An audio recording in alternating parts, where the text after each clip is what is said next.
Kenapa?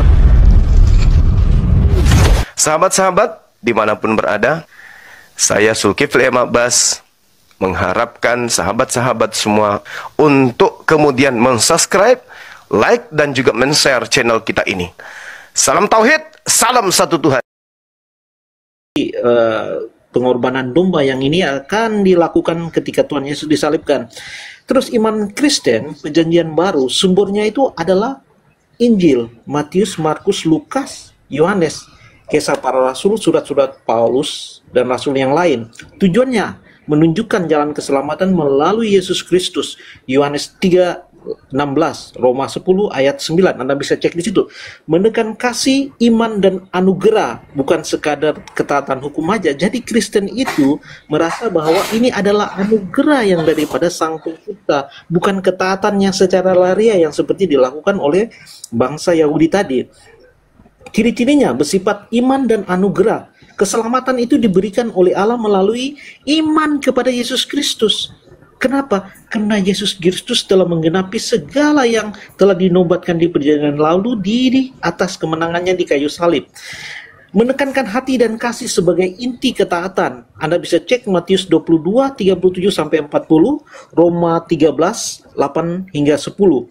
Hukum Taurat tetap dihargai, tetapi Kristen tetap menghargai apa yang tertulis di kitab perjanjian lama. Karena itu adalah bukti identitas bagi kekristenan. Nah, tentang berkaitan dengan firman yang telah menjadi manusia itu, dia itu dikandungi dari Roh Kudus. Santa Perawan Maria itu dikandungi oleh Roh Kudus. Yang pada mulanya adalah firman. Anda bisa cek di Yohanes 1 ayat 1. Pada mulanya adalah firman, dan firman itu bersama-sama dengan Allah. Kalau Anda bisa teliti cek Yohanes 1, 2, dan 3, itu sama aja dengan kitab Kejadian 1, 2, dan 3. Dan ayat 3 itu, berfirmanlah Allah menjadikan terang, disitulah dialah menciptakan segala sesuatu terjadi. Jadi Yohanes ini mencatatkan itu menurut kitab Kejadiannya. Jadi paralelnya itu ada di situ. Jadi ini sangat luar biasa Alkitab kekristenan ini. Ribuan tahun itu cocok kalau kita mau membuka hati dan belajar betul-betul tentang isi firman Tuhan yang hidup itu, kita akan mengerti. Karena itu sangat terang menderang jika kita betul-betul ingin mencari kebenarannya di situ. Jadi ya, firman itu telah menjadi manusia dan diam di antara kita. Artinya yang bisa menyelamatkan manusia itu hanya Tuhan. Makanya Kristen itu mengimani Yesus karena anugerah daripada Sang Pencipta itu melalui Yesus Kristus. Makanya kami hanya menggunakan iman kepada Yesus Kristus. Itu adalah anugerah kasih yang kami gunakan. Apakah kami tidak mengikuti Taurat lagi? Karena Tuhan Yesus sudah menggenapi. Jadi kami itu hidup di perjanjian kekal, yaitu dengan darah Yesus Kristus. Jadi kami sudah ditebus, dan melalui iman kepada Yesus Kristus kami beroleh kehidupan yang kekal. Bukan lagi iman kepada Taurat yang lahiriah. Itulah perbedaan antara Yahudi dan juga Kristen. Makanya terjadi perpecahan di sekitar sesudah bait suci Allah itu rubuh sekitar tahun 70 Masehi. Ya, itulah perbedaannya sangat besar. Tetapi itulah memang sejarah yang telah berlaku. Kenapa? Karena Kristen itu tidak lagi mengikuti apa yang dilakukan oleh nenek moyang orang Israel. Kenapa? Karena kegenapan itu telah dilakukan oleh Tuhan Yesus di atas kayu salib, dan dia telah membayar semuanya itu. Makanya Kristen itu hanya berpandukan kepada iman kepada Yesus Kristus saja. Ya, itu kira yang bisa saya sampaikan. Oke, saya boleh bertanya dong ya. Tolong tunjukkan di mana pengakuan Anda ini memiliki dasar legalitas kalau hukum Taurat itu untuk Kristen. Jangankan kitab Taurat, nabi-nabi termasuk Yesus aja hanya untuk Bani Israel. Tadi dalil sudah tidak cukup lagi untuk menusuk kemudian pertahanan Anda yang rapuh itu. Atau apa perlu saya kasih dalil lain? Bahwa hukum Taurat itu tidak berlaku kepada bangsa-bangsa asing. Tidak berlaku kepada saudara. Jangankan saudara, orang Samaria aja kagak. Yesus ketika bertemu dengan orang Samaria aja dibilang anjing. Kenapa bebal gitu loh? Kenapa memaksakan menyamar yang justru penyamaran Anda akan menuai pernyataan Yesus, akan muncul penyesat memakai namaku berkata akulah dia. Waspadalah kepada serigala yang datang nyamar domba. Dari buahnya kau dapat melihat, nanti akan merembet semua ke situ. Jadi orang Kristen harus memiliki legalitas dulu. Jangan Anda mengatakan Yesus mati demi kami Kristen agar Taurat itu tidak berlaku lagi bagi kami. Emang sejak kapan Taurat itu untuk kalian? Itu dulu. Kalau di gereja, di jemaat-jemaat bolehlah sesama kalian saling ngibul, boleh. Tapi kami yang belajar, hukum Taurat itu adalah hak milik kepunyaan Bani Yakub. Di mana tertulis hukum Taurat itu adalah untuk Kristen, untuk orang Roma? Ingat. Kristen pertama kali itu muncul di Roma secara resmi. Maka pertanyaan saya, kalau Kristen berasal dari Israel dengan Torah menjadi dasar pijakannya, mana dalil, mana legalitasnya? Tuhan berfirman, hukum Tauratku kuberikan untuk bangsa lain, itu tertulis di mana? Taurat itu hanya untuk Bani Israel. Bahkan Paulus di Galatia 4 nomor 5, Yesus datang untuk menebus orang-orang yang takluk di bawah hukum Taurat. Berarti bukan untuk Kristen. Karena Kristen tidak takluk di bawah hukum Taurat. Kenapa? Hukum Taurat itu hanya mengikat Bani Israel dan Bani Yehuda. Kesalahan fatal yang dilakukan oleh Kristen secara berjamaah adalah membodohi diri mereka sendiri dan membodohi Kristen yang lain. Coba Anda lihat di Yeremia 31 nomor 31 sampai 34. Aku akan mengadakan perjanjian baru. Dengan siapa kemudian Tuhan membuat perjanjian baru? Bani Israel, Bani Yehuda. Ada nggak Kristen? Ada. Aku akan mengadakan perjanjian baru dengan Bani Israel dan Bani Yehuda. Apa perjanjian baruku itu? Aku akan menanamkan dan berbicara dalam hati mereka dengan Torah. Aku tanamkan di setiap batin mereka hukum Taurat. Kepada siapa hukum Taurat itu ditanamkan? Israel dan Yehuda. Ada nggak Kristen? Nggak ada. Dan ternyata Taurat itu adalah perjanjian baru. Jadi Kristen ini pandai-pandaian merubah perjanjian baru Tuhan, dikatakan perjanjian lama, supaya mereka bisa menjual Theos yang nusul menjadi manusia sebagai penebus dosa. Jadi saudara, apapun yang Anda jual hari ini di sini, Anda hanya ingin melindungi Theos Anda yang nuzul menjadi manusia yang mati di salib. Dengan mencomot-comot dalil kitabnya Yahudi. Sementara kalau kalian ke Yahudi, ke Israel sana, kalian hanya dikasih salaman ludah. Kenapa? Karena kalian dianggap pagan. Entah dari mana munculnya, dari Turki, Alexandria, Mesir, tiba-tiba muncul pakai Septuaginta, tiba-tiba abad 4 meresmikan agama, melalui muhtamar-muhtamar, konsili-konsili, melantik seorang dari Tuhan mereka yang nuzul, dan Tuhan mereka yang nuzul itu dianggapnya yang disalib. Makanya ditertawakan. Yang kami salib itu pelaku dosa, kok kalian tuhankan? Ini yang saudara harus selesaikan. Jangan mengaku bahwa kalian itu penerus pelanjut tongkat estafet kenabian. Bukan. Kristen tidak ada nabi. Palsu iya. Tidak ada itu. Kecuali Anda bisa menunjukkan pengakuan Yesus, aku diutus kepada seluruh manusia. Ada enggak?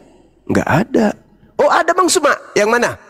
Pergilah ke seluruh bangsa, pergilah ke seluruh dunia, jadikanlah seluruh bangsa menjadi muridku. Inilah Theos yang mengambil rupa hamba. Itu bukan Yesus, itu Theos yang turun ke bumi, mengosongkan dirinya, masuk merasuki orang yang mati dikutuk yang disalib itu. Makanya Yesus mengatakan, iblis sekarang sudah datang, penguasa dunia sudah datang, dan dia akan dilemparkan keluar. Dan dia penguasa dunia ini, yaitu iblis, sedikit pun tidak berkuasa atas diriku. Yohanes 14 nomor 30, Yohanes 12 nomor 31. Jadi yang kau sembah itu, Bung, bukan anak Maria. Berapa kali saya harus katakan? Yang kau sembah itu adalah Theosmu yang nuzul menjadi manusia, menjadi hamba. Mati taat sampai dia digantung di salib. Itu Tuhanmu, bukan Nabi kami yang kalian sebut Yesus, bukan. Itu Nabi suci itu yang tidak akan mungkin tersentuh oleh kekejaman manusia Yahudi dan juga Romawi. Tidak tersentuh dia. Ketika dia ingin direncanakan dibunuh, malaikat turun memberinya kekuatan. Lolos dia dari pembunuhan. Nah, si Theos turun menjelma masuk ke dalam tubuh pengkhianat Yesus kami itu. Itulah yang kau tuhankan hari ini. Tapi enggak usah terlalu melebar. Saya hanya ingin bukti apakah Bang Suma ini salah. Apakah Bang Suma ini keliru telah mentafsirkan seenak perut tentang Kristen? Kalau keliru, silakan Anda buktikan Taurat itu untuk Kristen. Di mana itu bisa saya baca? Supaya Yesus mati di atas salib untuk Kristen. Ingat Galatia 3 nomor 13. Kristus telah menebus kita. Kita itu siapa? Dari kutuk hukum Taurat. Loh, hukum Taurat itu untuk siapa? Kita ini siapa? Taurat ini untuk siapa? Dan kita ini siapa? Oleh karena kita dengan jalan kutuk karena kita. Sebab ada tertulis, terkutuklah orang yang mati di atas tiang salib. Kita itu siapa? Oh, kita itu orang Indonesia. Hai, sejak kapan Taurat untuk kita? Ulangan 27 nomor 26. Terkutuklah orang yang tidak mempraktekkan hukum Taurat dengan perbuatan. Orang yang dimaksud siapa? Ya Bani Israel dan Bani Yehuda. Ketika Bani Israel diperintahkan jangan engkau makan babi, orang Kristen makan babi, mau apapun dengan babi, tidur dengan babi, EGP. Bukan mereka yang diperintahkan jangan makan babi. Jangan merasa yang dilarang makan babi 12 suku Bani Israel. Ente Kristen tidak dilarang. Karena tidak ada nabi yang datang kepada kalian, tidak ada kitab yang datang kepada kalian. Perjanjian baru itu bukan wahyu. Perjanjian baru itu hanya catatan-catatan wartawan yang kalian sendiri tidak kenal. Yang mana mereka menulis. Yang mana mereka menulis berdasarkan atas yang kanonkan. Yang lain yang tidak sesuai dengan riwayat agama, keyakinan, kepercayaan nenek moyang Romawi kuno, tidak dipakai. Disebutlah Injil Apokripa yang bersamaan dengan niatan agama Yahudi, agama Romawi dipakai. Loloslah 4 kitab itu yang kau pakai. Karena sesuai dengan agama pagan mereka. Apokripa nggak dipakai karena di situ Yesus kawin, di situ Yesus menikah, di situ Yesus terangkat ke langit. Nggak dipakai. Masa Tuhan kita gagal? Jadi begitu saudaraku. Kesimpulan akhir saya minta tolong buktikan di mana hukum Taurat itu untuk Kristen. Kalau tidak ada, ayo Kristen gulung tikar. Gulung tikar. Gulung tikar. Karena Yesus datang untuk menebus kalian dari kutuk hukum Taurat. Ternyata hukum Taurat itu bukan untuk kalian. Silakan. Ya, saya sudah mengatakan tadi bahwa kami beriman kepada Yesus Kristus, bukan Taurat. Kenapa? Karena Yesus Kristus telah menggenapi hukum Taurat itu.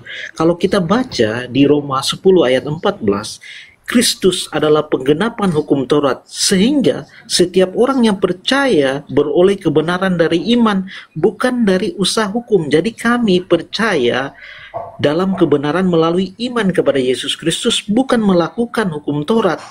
Kenapa? Karena Tuhan Yesus sudah menggenapi lagi. Kita bisa baca di Galatia 3 ayat 24 hingga 25. Jadi hukum Taurat menjadi penjaga kita sampai datangnya Kristus, supaya dibenarkan karena iman. Tetapi setiap iman itu datang, kita tidak lagi dibawa penjaga hukum Taurat. Karena Tuhan Yesus sudah menggenapi yang seperti dia ucapkan bahwa aku datang untuk menggenapi, bukan meniadakan hukum Taurat. Jadi ketika sesuatu sudah genap, sudah terlaksana, kami menggunakan hukum kasih melalui iman, melalui kepada Yesus Kristus. Jadi kami bukan menggunakan hukum Taurat lagi. Jadi Bang Zuma tadi yang mengatakan bahwa Kristen menggunakan hukum Taurat, itu tentu salah. Karena kami menggunakan iman kepada Yesus Kristus. Dan Taurat itu kami tetap menggunakan karena itulah asal usul kekristenan. Jadi kami tetap menggunakan asal usul kami kekristenan, karena Kristen itu adalah pengikut Kristus.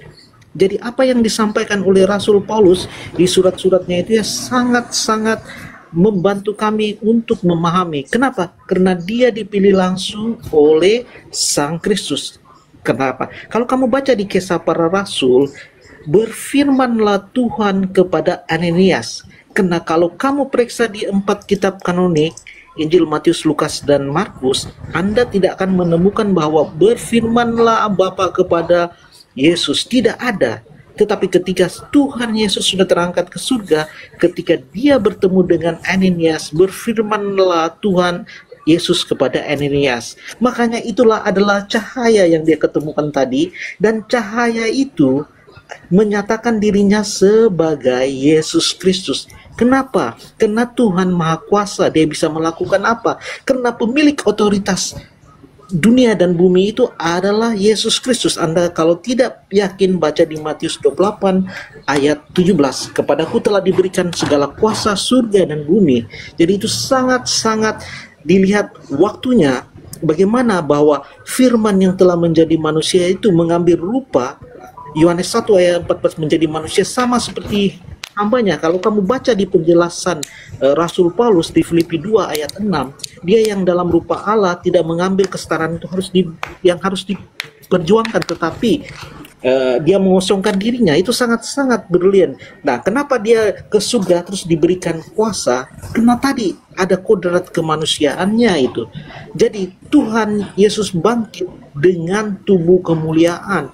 Jadi kami yang beriman kepada Yesus Kristus, kami akan dibangkitkan pada akhir zaman dengan memakai tubuh kemuliaan yang sama seperti Yesus Kristus, yang telah disaksikan dan ditulis oleh para rasul yang menyaksikan dengan mata kepala mereka sendiri tentang kebangkitan tubuh kemuliaan yang tiba-tiba dengan kuasa yang luar biasa, dia tiba-tiba muncul di hadapan para rasul semua itu.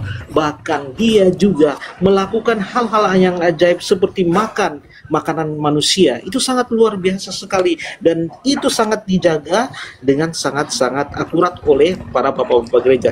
Saya rasa itu aja yang bisa saya sampaikan. Iya, jadi sahabat-sahabat sekalian yang muslim, kita dengarkan tadi ya, saudara Kristen kita masih mengatakan Kristen bukan lagi, Kristen bukan Kristen bukan Kristen bukan Kristen bukan. Tidak ada hubungannya hukum Taurat itu dengan Kristen. Kalau Yesus turun menggenapi hukum Taurat, menggenapi untuk yang punya Taurat. Siapa yang punya Taurat? Ya Bani Israel. Kalau dia menggenapi untuk siapa? Ya untuk Bani Israel lah. Kalau undang-undang di negara Republik Indonesia ini direvisi, dilengkapi, digenapi untuk siapa? Ya untuk rakyat Indonesia, bukan untuk orang Belanda. Kenapa pula orang Belanda yang merasa ya? Yesus turun menggenapi hukum Torah. Nah, terus kenapa lu yang tepuk tangan? Emang hukum Taurat untuk ente? Itu kan untuk Bani Israel. Oh, kami berasal dari sana. Sup, diam. Kamu nggak berasal dari sana. Kamu berasal dari tragedi penyaliban terhadap pelaku maksiat yang menggantikan Yesus di atas salib. Kenapa nggak berani membahas itu? Yang kalian sembah, yang kalian katakan Yesus, yang kalian katakan Kristus, yang kalian pengikut Kristus, itu adalah cerita yang berbeda, episode yang berbeda. Kalian menggabungkan menjadi satu, supaya kalian bisa mengelabui orang lain, seakan-akan kalian itu pengikut Nabi yang berasal dari Bani Israel. Nehi, bukan. Kristen itu adalah orang di luar dari Bani Israel. Yesus yang kalian ikuti itu bukan anak Maria. Bibel yang kalian gunakan itu bukan Injilnya Yesus.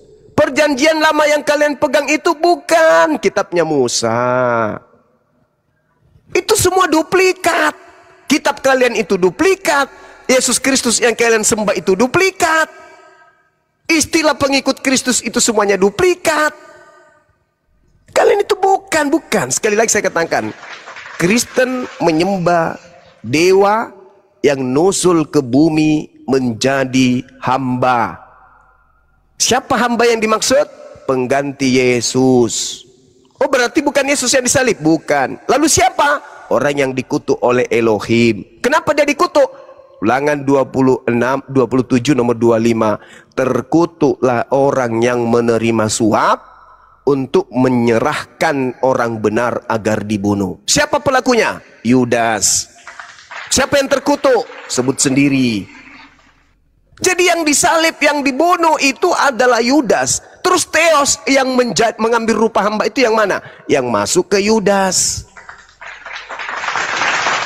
Makanya dikatakan di dalam Matius 12 nomor 38 sampai nomor 40. Apa kata Yesus? Yesus yang asli nih. Orang Farisi datang kepada saya. Angkatan jahat datang kepada saya. Angkatan tidak setia datang kepada saya. Apa tujuannya? Dia minta supaya saya berikan tanda kepada mereka. Apa tanda yang kemudian Yesus berikan kepada angkatan jahat? Apa tanda yang Yesus berikan kepada angkatan jahat? Tandanya adalah tanda Yunus. Sebab Yunus 3 hari 3 malam dalam perut ikan. Dan anak manusia. Siapa anak manusia yang dimaksud? Yudas. Jangan dipikir Yudas itu anak kera. Yudas itu anak manusia. Dan anak manusia akan berada dalam perut bumi 3 hari 3 malam. Itu tanda untuk siapa? Tanda untuk angkatan jahat. Setelah 3 hari, ngapain? Keluar dari kubur. Itu tanda untuk siapa? Angkatan jahat. Siapa yang beriman kepada angkatan jahat? Ya angkatan jahat. Siapa yang percaya kebangkitan pada hari ketiga? Ya angkatan jahat. Ada nggak murid-murid Yesus percaya kebangkitan hari ketiga? Nggak ada. Satupun murid Yesus tak ada yang percaya kebangkitan pada hari ketiga itu. Kasih saya dalil.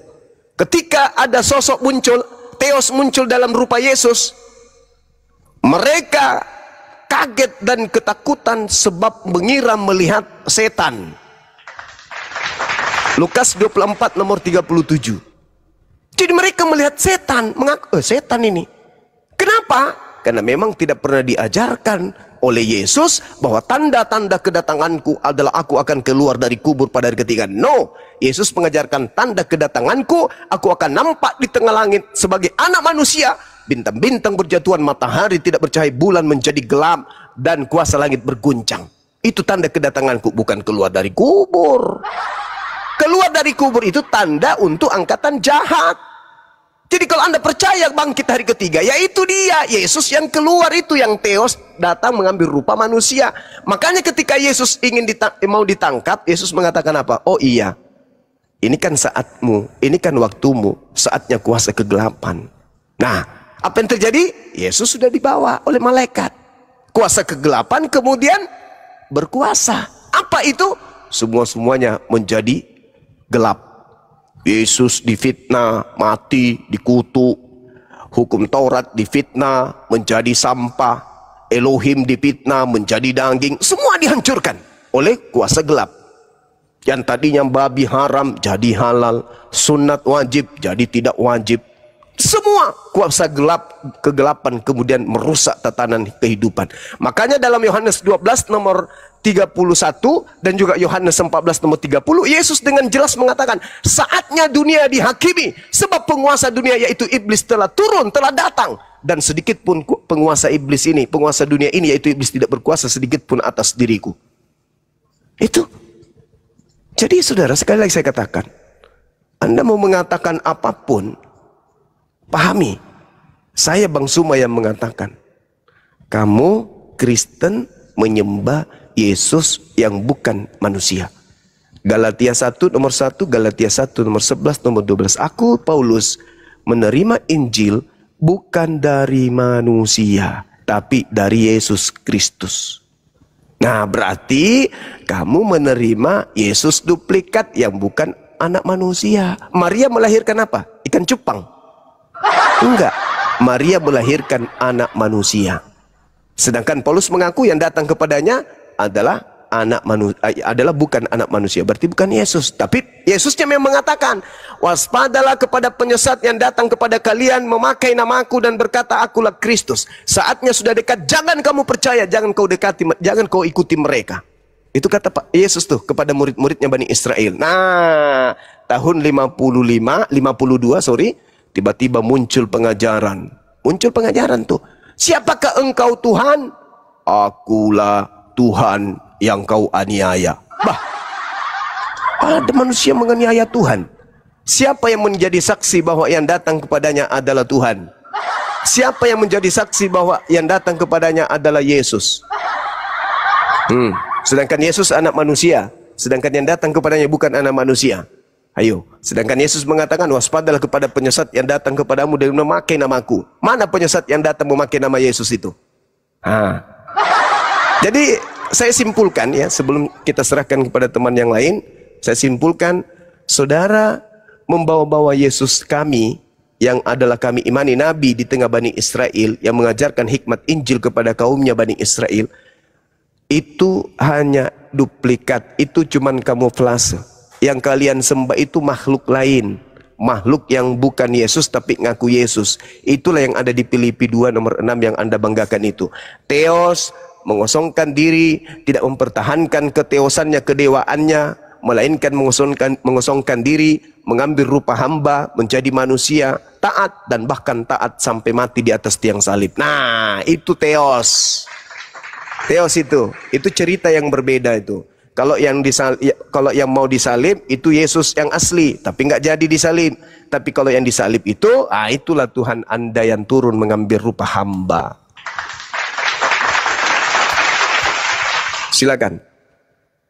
Oke, saya bernarasi sedikit ya. Kalau kita baca di Matius 2 ayat 2, orang Majus bertanya, di manakah yang telah lahir sebagai seorang raja orang Yahudi?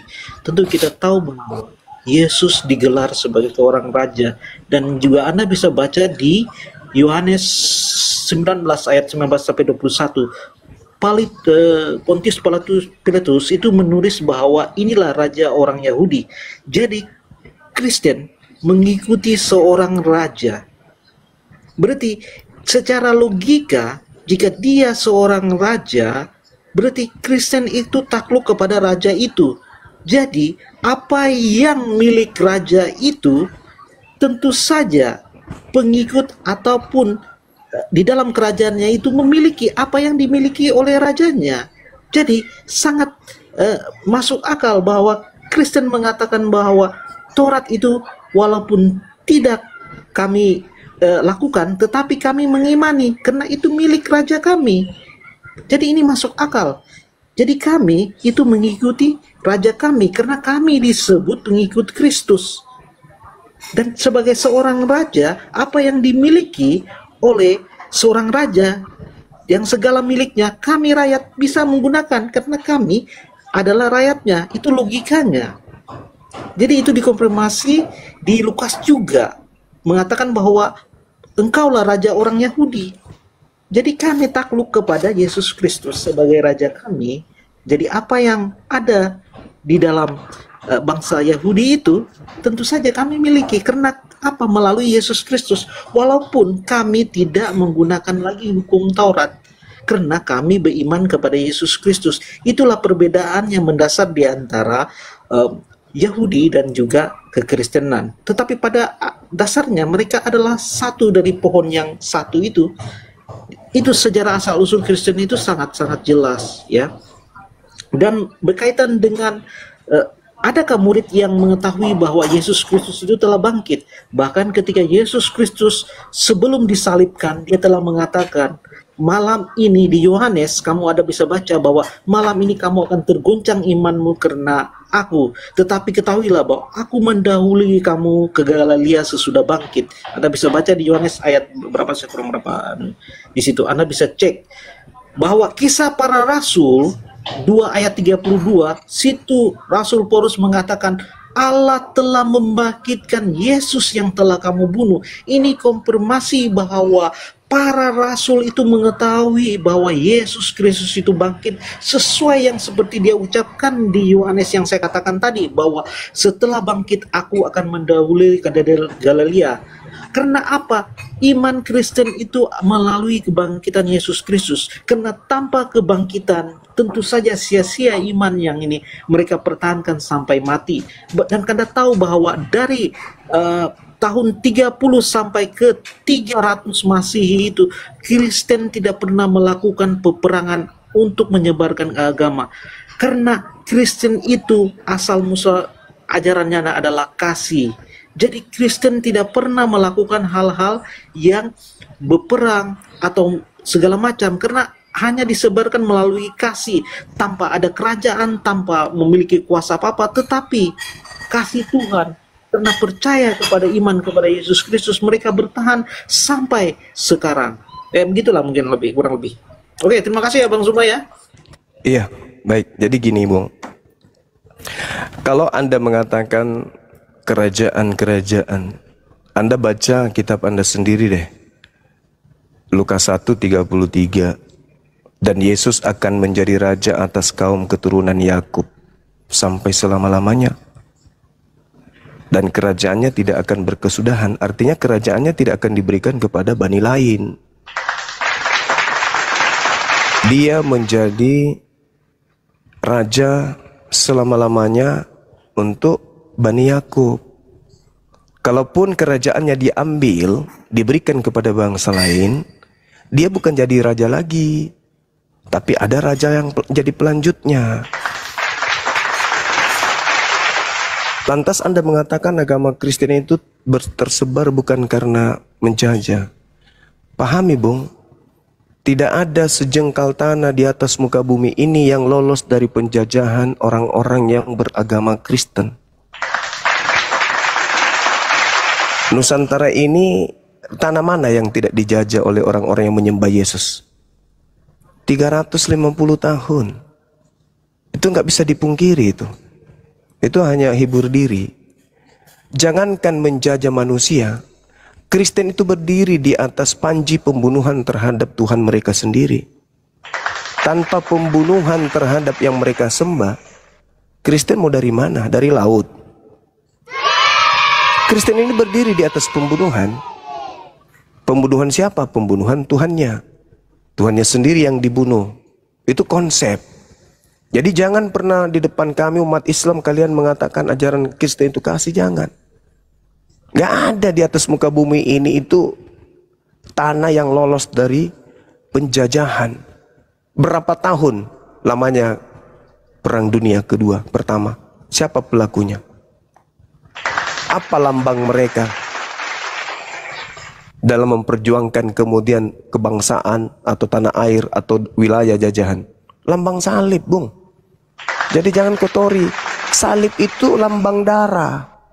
Salib itu lambang pembunuhan. Itu Anda harus belajar lagi. Kemudian kalau Anda mengatakan Yesus itu raja. Yesus raja di mana dia? Gak ada dia punya kerajaan. Ketika dia turun ke bumi, kerajaan Daud itu sudah nggak ada. Jadi kerajaan yang Anda maksud itu adalah kerajaan kuasa gelap. Akulah yang berkuasa, katanya. Yesus sembah aku, sebab segala kerajaan langit dan bumi akan aku berikan kepadamu, jikalau engkau menyembahku. Jadi penguasa raja dunia itu adalah iblis. Penguasa dunia itu iblis. Kerajaan dunia itu iblis. Jadi kalau Anda mengatakan Yesus adalah raja, ya iblis dong. Karena Yesus sendiri mengatakan bahwa iblis ini adalah raja dunia. Makanya aku harus pergi, kata Yesus, karena penguasa dunia telah datang. Siapa itu? Iblis. Yesus penguasa dunia. Maksudnya apa? Iblis penguasa dunia. Aku tidak dapat berbuat apa-apa dari diriku sendiri. Itu baru Yesus yang betul. Karena Yesus melakukan mukjizat itu bukan dari dirinya. Yesus melakukan mukjizat itu dari Tuhannya. Sedangkan iblis pernah datang kepada Yesus menawarkan kerajaan, tapi Yesus menolak. Yang menerima kerajaan itu adalah yang keluar dari kubur. Matius 28 nomor 18-19. Yesus mendekati mereka. Maksudnya Yesus yang Theos ini. Theos mendekati mereka dan berkata, kepada aku telah diberikan kuasa baik di langit maupun di bumi. Pergilah ke seluruh dunia, jadikanlah seluruh bangsa menjadi murid. Itu sang penguasa dunia itu. Kalau Anda mau lihat bahwa tidak ada muridnya yang percaya kebangkitan hari ketiga, nih tak ajarin. Anda buka sekarang Lukas 24 nomor 7, nomor 8, nomor 9, nomor 10, nomor 11. Anda buka endingnya, nanti Anda lihat kemudian di data nomor 11-12-nya. Itu endingnya. Buktikan apakah betul bahwa murid-muridnya tidak diajarkan kebangkitan pada hari ketiga. Betul. Mereka tidak ada yang percaya. Karena memang Yesus tidak pernah mengajarkan itu. Tidak ada yang mengajarkan. Bangkitan hari ketiga adalah tanda untuk angkatan jahat. Anda tidak percaya lagi? Lihat khotbah Petrus. Di dalam Kisah Para Rasul 2 nomor 29, 30, 31, 32, 33 endingnya. Yesus anak Maria tidak ditinggal di kubur. Jasadnya tidak mengalami kematian. Tetapi dia diangkat ke langit oleh tangan kanan Elohim. Baca itu.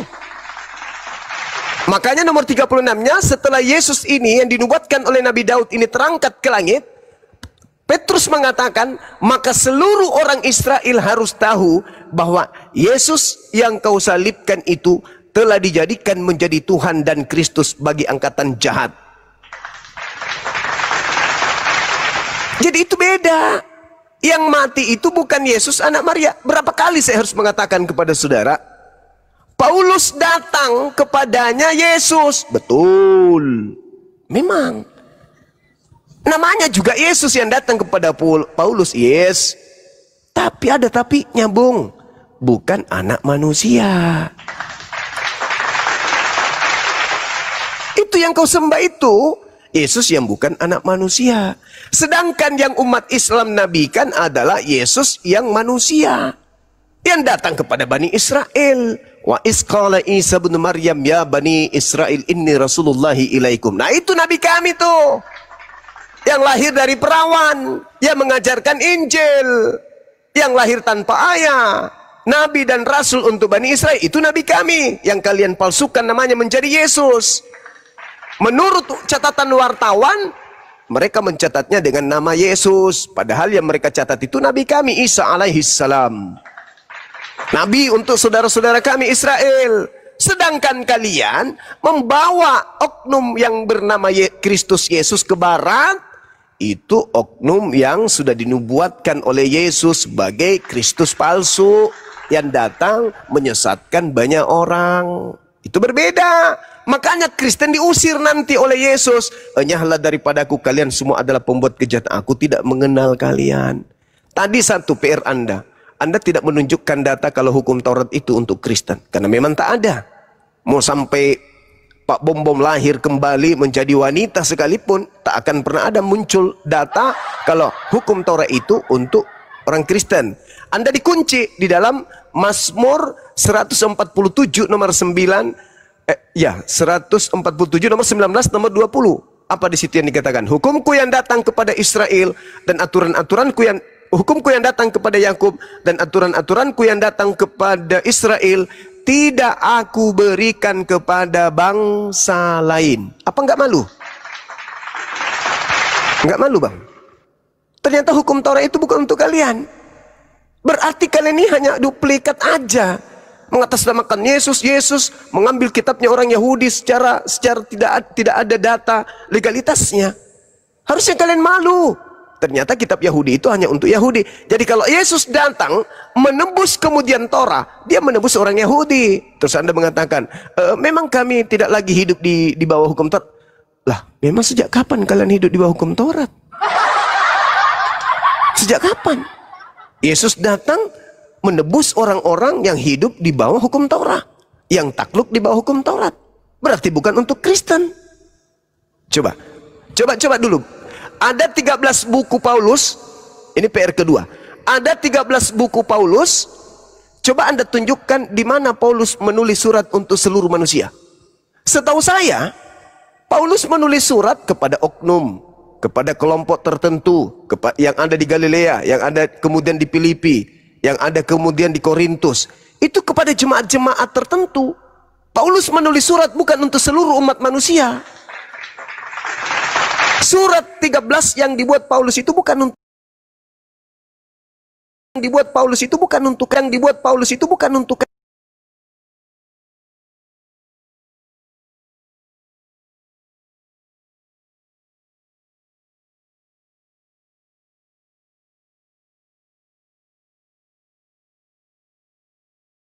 seperti apa yang diajarkan Yesus.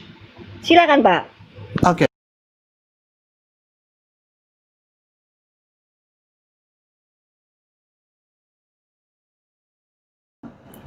Orang-orang yang sudah merasa lebih mengenal Tuhan daripada iblis, itu mereka lupa akan firman Tuhan itu, sehingga mereka ingin menjadi hakim, menghakimi sesamanya, seperti itu, saudara.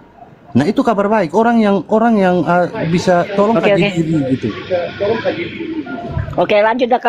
Assalamualaikum Bang Dewa, lanjut. Cukup. Waalaikumsalam warahmatullahi wabarakatuh.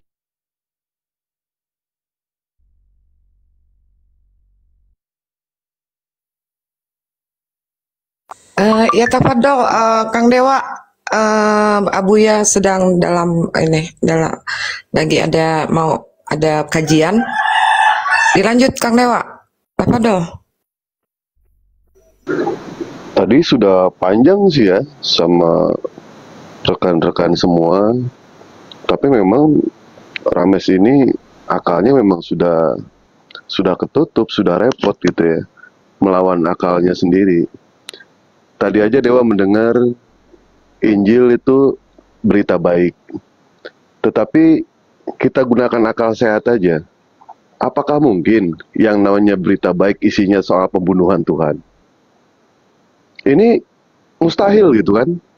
Yang namanya pembunuhan itu kan bukan kabar baik, itu tragedi itu. Tragedi. Nah, terus dia mengatakan tadi kita memberitakan yang namanya kasih. Nah, Dewa sendiri bingung ya, apakah Yesus itu mengajarkan ajaran kasih atau tidak? Ternyata Yesus itu tidak punya sama sekali ajaran kasih, tidak mengajarkan yang namanya ajaran kasih gitu. Tapi kalau kita lihat dari ayatnya ya, kalau berdasarkan asumsi ya, tapi kalau lihat dari ayatnya, tentu Yesus tidak pernah mengajarkan yang namanya ajaran kasih, dan dia tidak punya sama sekali kasih gitu. Contoh ya, di dalam 1 Yohanes 4 nomor 18, dibuka ayatnya. Dibacakan coba Rames. 1 Yohanes 4 nomor 18, tolong dibacakan. Ya mungkin teman-teman yang lain bantu dulu, saya soalnya mau ambil device dulu satu.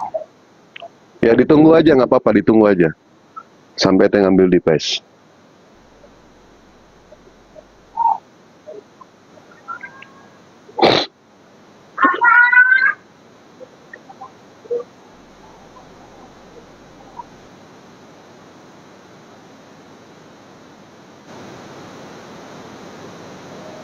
Sudah diambil device-nya?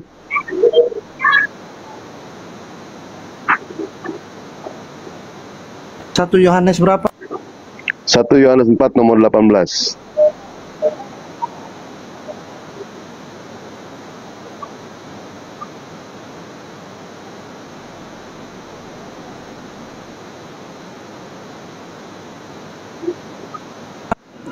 Ya, di dalam kasih tidak ada ketakutan. Kasih yang sempurna melenyapkan ketakutan, sebab ketakutan mengandung hukuman, dan barang siapa takut, ia tidak sempurna di dalam kasih. Ya. Nah ini jelas ya, ini ajaran kasih yang diajarkan konon katanya di dalam Bible. Di dalam kasih tidak ada ketakutan. Kasih yang sempurna melenyapkan ketakutan. Sebab ketakutan mengandung hukuman, dan barang siapa yang takut, ia tidak sempurna di dalam kasih. Sekarang buka Lukas 22 nomor 44.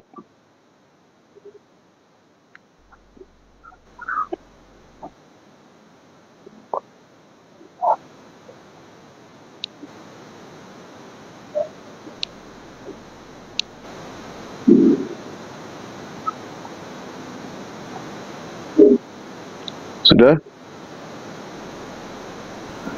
Ya, jadi berarti Lukas ini kita pindah ke ayat yang kitab yang lain lagi ya?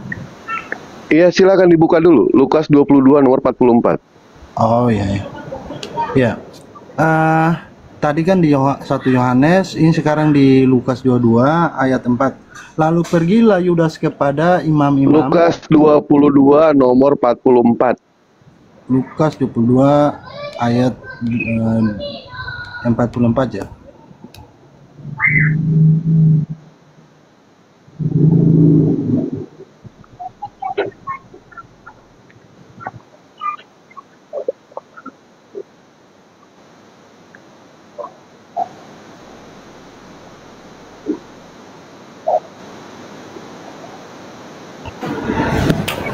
Ya, ia sangat ketakutan dan makin bersungguh-sungguh berdoa, peluhnya menjadi seperti titik-titik darah itu ya, yang menetes ke tanah. Ya. Ya, apa hubungannya Lukas dengan 1 Yohanes tadi, Pak? Nah, inilah salah satu bukti akal ente itu tidak dipergunakan. Padahal dalam 1 Yohanes 4 nomor 18, di situ dijelaskan, di dalam kasih tidak ada ketakutan. Betul tidak? Di dalam kasih tidak ada ketakutan. Kasih yang sempurna melenyapkan ketakutan. Sebab ketakutan mengandung hukuman, dan barang siapa yang takut, ia tidak sempurna di dalam kasih. Buktinya Yesus ketakutan. Di dalam Lukas 22 nomor 44, Yesus ketakutan. Berapa tadi saya lupa, no? 1 Yohanes 4 nomor 18. 18, ya. Ya, jadi ini perikopnya tentang entar saya. Nanya perikop, ente gimana? Tentang Allah adalah kasih. Barang siapa mengasihi, barang siapa tidak mengasihi, ia tidak mengenal Allah. Oh, ini poinnya tentang apabila seseorang tidak melakukan kasih, dia akan hidup dalam ketakutan. Dia tidak pasti bahwa dia bisa ke surga atau ke neraka. Ini poinnya tentang itu, saudara. Nah, ini akal ya, susah ya kalau kita bicara kalau misalkan akalnya dilepas. Saya ulangi sekali lagi ya. 1 Yohanes 4 nomor 18. Di dalam kasih tidak ada ketakutan. Kasih yang sempurna melenyapkan ketakutan. Sebab ketakutan mengandung hukuman, dan barang siapa takut, ia tidak sempurna di dalam kasih. Poinnya ingat ya, barang siapa yang ketakutan, ia tidak sempurna di dalam kasihnya. Apakah Yesus punya yang namanya kasih? Apakah Yesus mengajarkan yang namanya ajaran kasih yang sempurna? Ternyata Yesus ketakutan. Artinya Yesus tidak mengajarkan ajaran kasih. Bahkan murid-muridnya Yesus itu pun sama. Pada saat Yesus itu hendak disalib, murid-muridnya pada kabur. Mereka ketakutan semuanya. Pada saat Yesus sempat dilempar sama batu, Yesus ketakutan. Yesus kabur. Nah, sementara ayatnya jelas di sini. 1 Yohanes 4 nomor 18, kalau misalkan tidak punya kasih, sebab ketakutan mengandung hukuman, dan barang siapa takut, ia tidak sempurna di dalam kasih. Jelas ini ayatnya. Jelas. Orang yang punya ajaran kasih tidak punya sama sekali yang namanya ketakutan. Ternyata Yesus ketakutan. Murid-muridnya ketakutan. Terlebih-lebih Kristen-Kristen penghujat di sini yang biasa kita berdiskusi, mereka tidak open camp, mereka ketakutan. Apakah mereka punya yang namanya ajaran kasih? Tidak ada sama sekali. Mereka tidak punya yang namanya kasih. Ternyata kasih mereka itu hanya slogan. Hanya slogan semata. Bukankah mereka melabrak yang namanya 1 Yohanes 4 nomor 18 di situ? Nah, itu ya. Nah, sekarang ketika ente mengatakan Injil itu adalah kabar baik, bagaimana mungkin yang namanya kabar baik isinya pembunuhan Tuhan? Masuk akal atau tidak? Tidak. Saya tanya ke Ko Ajis, kalau misalkan dalam satu buku, Waalaikumsalam warahmatullahi wabarakatuh. Ketika yang namanya saya memberitakan yang namanya kematian saudara kepada Ko Ajis, itu berita baik apa berita buruk, Ko Ajis? Buruk, musibah. Musibah itu, ya, itu musibah, bukan berita baik. Kalau misalkan kita mau bahas ajaran kasih ya, ajaran kasih di dalam Islam dengan ajaran kasih di dalam Kristen jauh, Rames, Jauh. Bahkan saya pernah menanyakan kepada orang Kristen, sebutkan satu ajaran kasih yang apa ya namanya? Yang selalu digembar-gemborkan sama Kristen, tetapi tidak diajarkan di dalam Islam. Satu aja ajaran kasihnya apa? Ternyata semua agama pun mengajarkan yang namanya ajaran kasih. Semua agama. Tetapi hanya Kristen yang mengajarkan ajaran kasih, tapi ajaran kasihnya tidak sempurna sama sekali. 1 Yohanes 4 nomor 18 di sini jelas, di dalam kasih tidak ada ketakutan. Ini sudah jelas. Kasih yang sempurna melenyapkan ketakutan. Sebab ketakutan mengandung hukuman, dan barang siapa takut, ia tidak sempurna di dalam kasih. 1 Yohanes 4 nomor 18. Ternyata Yesus ketakutan. Murid-murid dia ketakutan. Bahkan Allah Bapa pun ketakutan ketika menghadapi yang namanya Yakob. Kalah bergumul dengan Yakob. Selesai pertentangan semuanya. Ya. Begitu ya, Iwan Bila ya. Silakan dicek aja ayatnya. 1 Yohanes 4 nomor 18 dengan Lukas 22 nomor 44. Apakah Yesus punya rasa takut? Yesus punya rasa takut. Kalau Yesus punya rasa takut, apakah ajaran kasih Yesus sempurna dalam diri Yesus? Tentu tidak. Kalau dia sempurna ajaran kasihnya, tidak mungkin dia punya yang punya ketakutan, tidak mungkin. Buktinya Yesus ketakutan. Muridnya ketakutan. Para oten penghujat, mereka semua ketakutan. Bahkan banyak yang kabur. Saking ketakutannya, bukan cuma di dunia saja, bahkan ketika di akhirat, mereka ketakutan. Apa buktinya? Dosanya sudah ditebus. Lihat Muslim melakukan kesalahan, Muslim melakukan ini, Muslim melakukan itu, kami gentle di hadapan Allah. Kami bertanggung jawab di hadapan Allah. Gentle Muslim itu. Mereka ketakutan semuanya. Tuhan ketakutan, umatnya ketakutan. Setelah meninggal nanti, mereka pun udah ditebus. Ketakutan semuanya. Jadi nggak usah bahas-bahas soal kasih lagi ya. Percuma depan kami bahas kasih. Ternyata ajaran kasih cuma slogan semata. Cuma merek ajaran kasihnya. Tapi ayat-ayatnya begitu buas itu ayat-ayatnya. Contoh, nggak usah jauh, Saifuddin Ibrahim.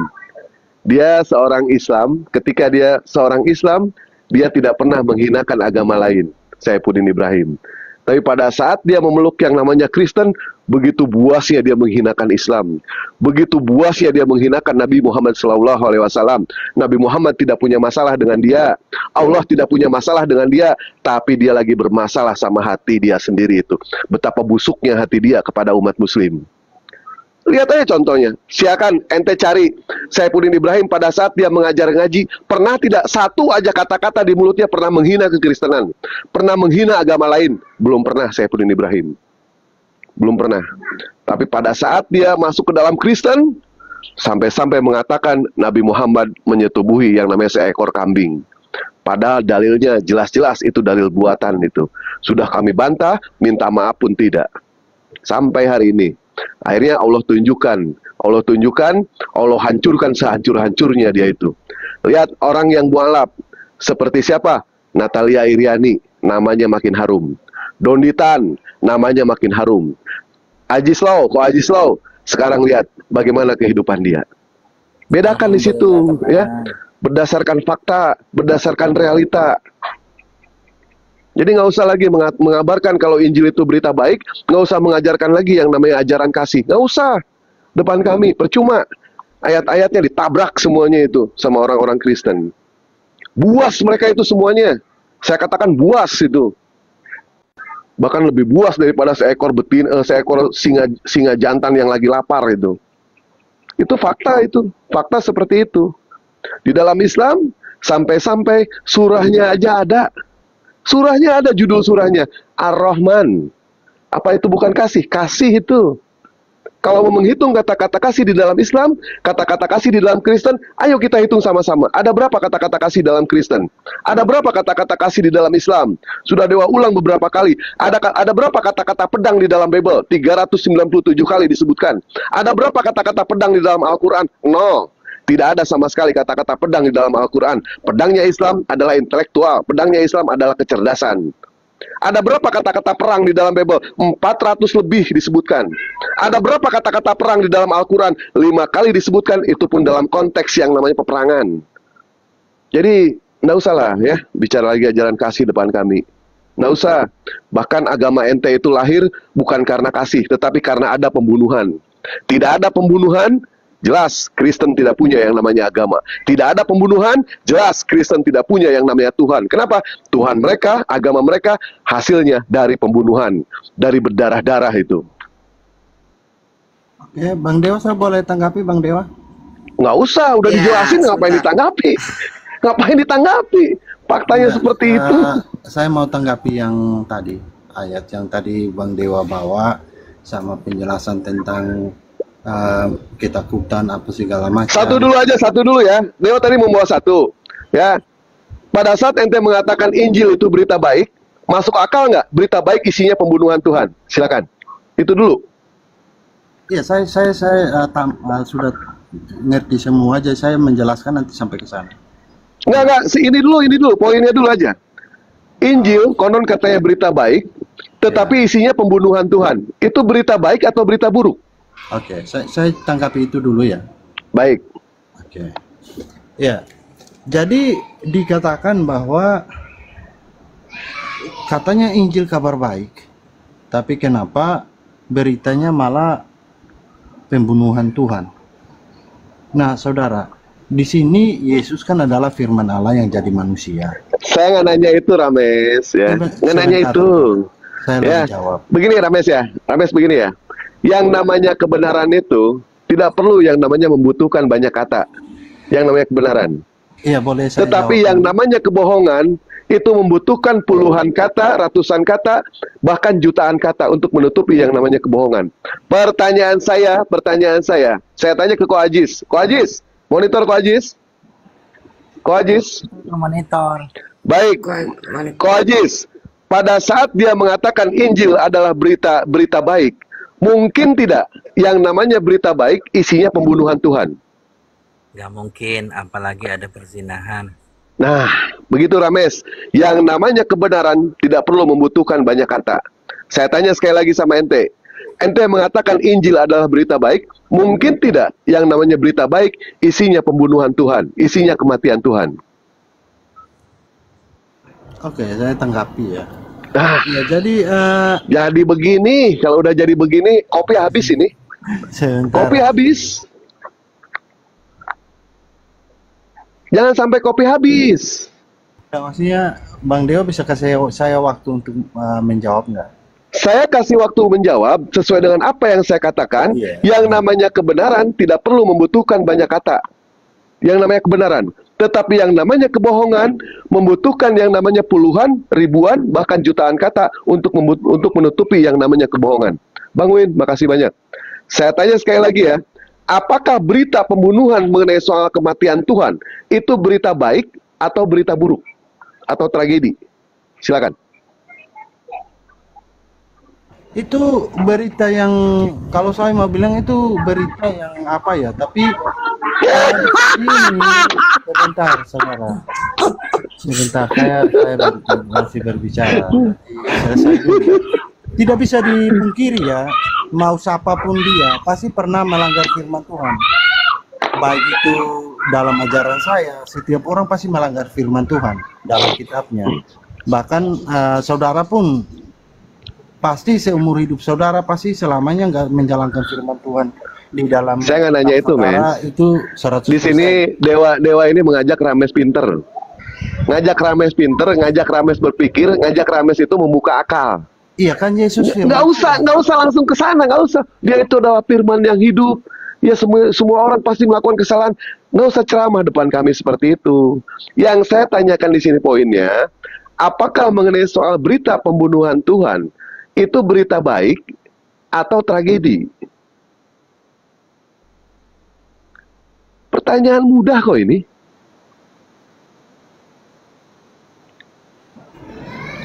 Kan saya sudah sampaikan saudara, tentang berita itu kan di dalam Injil kan bukan cuma penyaliban, tapi apa yang diajarkan itu kepada kita dan bukan cuma diajarkan, bahkan Yesus sendiri melakukan hal tersebut. Jadi dia mengajarkan, dia juga mempraktekkan. Nah begitu. Jadi kalau Apa yang dipraktekkan? Yang dipraktekkan apa sama Yesus?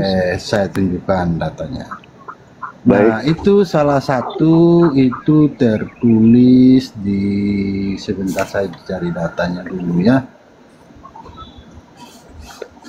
Kita Di menanyakan yang mudah loh ini ya. Sebentar saudara. Di Matius 26 ayat yang ke-53 itu saat kejadian Paulus memotong telinga Malkus. Itu Yesus bahkan Perikopnya apa itu? Perikopnya apa? itu Yesus memarahi Petrus yang memotong telinga. Perikopnya saya tahu perikopnya apa itu. Perikopnya apa? Iya, sebentar saudara. Itu kan Yesus ditangkap pada saat itu tuh. Yesus ditangkap. Iya. Kira-kira ketika Yesus ditangkap, itu berita baik, berita buruk itu. Tuhan ente ditangkap. Nah, kan poinnya bukan sana, Pak. Saya kan lagi tanya, menjawab. iya kan Injil kan berita baik, ya Iya, kan? saya lagi tanya, menyampaikan apa yang dilakukan oleh baik. Yesus. Enggak, ini aja, tolong Kan saudara dijawab. bertanya apa Yesus yang ditangkap, dibuat Yesus kan? Yesus ditangkap, itu berita baik, berita buruk. Tuhan ente ditangkap. Nah, sebentar dulu kan saudara bertanya apa yang Akbar. dibuat oleh Yesus. Diajak pintar Iya, pintar, sebentar, nolak saudara. pintar. Nanti kita masuk ke sana. Diajak bodoh, pengennya bodoh permanen ente. Nggak gitu saudara. Maksudnya nanti kita masuk sana. Kita satu-satu biar supaya. Saya nanya mudah dari awal. Berita pembunuhan mengenai soal Yesus, berita baik atau berita buruk? Yesus perikopnya ditangkap. Ketika Tuhan ente ditangkap itu berita baik, berita buruk. Kok lari kemana-mana gitu? Pertanyaan saya mudah loh ini. Oh ya, sudah. Ini apa? Kalau begitu kan Anda tidak mau lihat kisahnya, ceritanya di sana. Saya nggak nanya cerita. Kita lihat. Saya gini. Saya umpamakan begini. Kan orang mati ya. Sebentar, saya cari datanya. Yesus Saya tanya. membangkitkan orang mati. Oh, Nabi Isa bisa membangkitkan orang mati, Bang? Nabi Isa bisa. Saudara. Ya kan saudara kan pengen tahu yang apa yang Yesus lakukan. Yang saya tanyakan di sini, Yesus ditangkap itu berita baik, berita buruk. Yang saya tanyakan itu loh. Injil isinya pembunuhan Tuhan, berita baik atau berita buruk? Iya, tadi kan saya sudah jawab, saudara. Mana jawabannya? Anda kan bertanya tentang perikop Yesus ditangkap kan? Berita baik, berita buruk. Berita baik, berita buruk. Yang saya bawa di sana, proses penangkapan itu Petrus memotong telinganya Malkus. Baik, berita baik atau berita buruk itu Yesus ditangkap? Yesus berita baik, berita buruk. Yesus marahi Petrus, bahkan Yesus menyembuhkan orang yang telinganya terpotong itu sebagai wujud. Susah juga ini ya, diskusi sama orang seperti ini. Walaupun dia mau jawab dulu, Mes. Itu dia Kang Dewa tetap menyembuhkan orang itu buktinya gitu loh. Saya nggak nanya buktinya itu, yang saya tanya, Yesus ditangkap, Tuhan ente ditangkap, itu berita baik, berita buruk. Saya analogi kayak gini, Bapak Rames ditangkap sama polisi, itu berita baik, berita buruk. Ya kalau soal berita sih berita apa ya, buruk ya kalau katanya berita baik Injil. Kok isinya berita buruk? Kena juga. Terima kasih Pak Rames untuk kejujurannya. Yang kita lihat kan itu yang ditanya. Apa yang terjadi di peristiwa itu. Nggak nanya itu saya Pak Rames. Nggak nanya itu. Kalau tentang pembunuhan saudara. Jadi jelas di situ ya. Manusia siapa yang tidak itu pernah melanggar firman sama artinya membunuh. Perikopnya di situ dijelaskan. Saya nggak nanya itu, ya. Jadi jelas di sini berita baik yang digembar-gemborkan sama Rames ternyata isinya mengenai soal pembunuhan Tuhan. Apakah mungkin yang namanya pembunuhan Tuhan bisa dikatakan berita baik? Itu namanya tragedi, itu namanya musibah. Begitupun ketika dia membawa satu dalil di dalam Yohanes, yang konon perikopnya di situ adalah Yesus ditangkap. Tuhan ente ditangkap. Apakah berita baik, berita buruk? Pada akhirnya Rames mengatakan itu adalah berita buruk. Sudah, selesai sudah. Kalau Injil yang ente gembar-gemborkan, ternyata itu adalah bukan berita baik, melainkan isinya berita buruk semuanya. Tuhan ditampar, berita buruk. Tuhan ditangkap, berita buruk. Tuhan diludahin, berita buruk. Bahkan pada akhirnya, Tuhan dibantai, Tuhan dibunuh, itu menandakan berita buruk, bukanlah berita baik. Selesai. Mes, itu baru diskusi. Akal dibuka di situ ya. Sebagaimana yang Dewa katakan, yang namanya kebenaran tidak membutuhkan yang namanya banyak kata. Yang namanya kebohongan pasti membutuhkan puluhan, jutaan, bahkan miliaran kata untuk menutupi yang namanya kebohongan. Itu kebohongan. Saya nanya ke Ko Ajis jawabannya simpel, sederhana. Saya tanya ke umat muslim, sederhana jawabannya. Tapi ke Rames, kenapa harus berputar-putar dulu? Ketika saya mengatakan, apakah Rames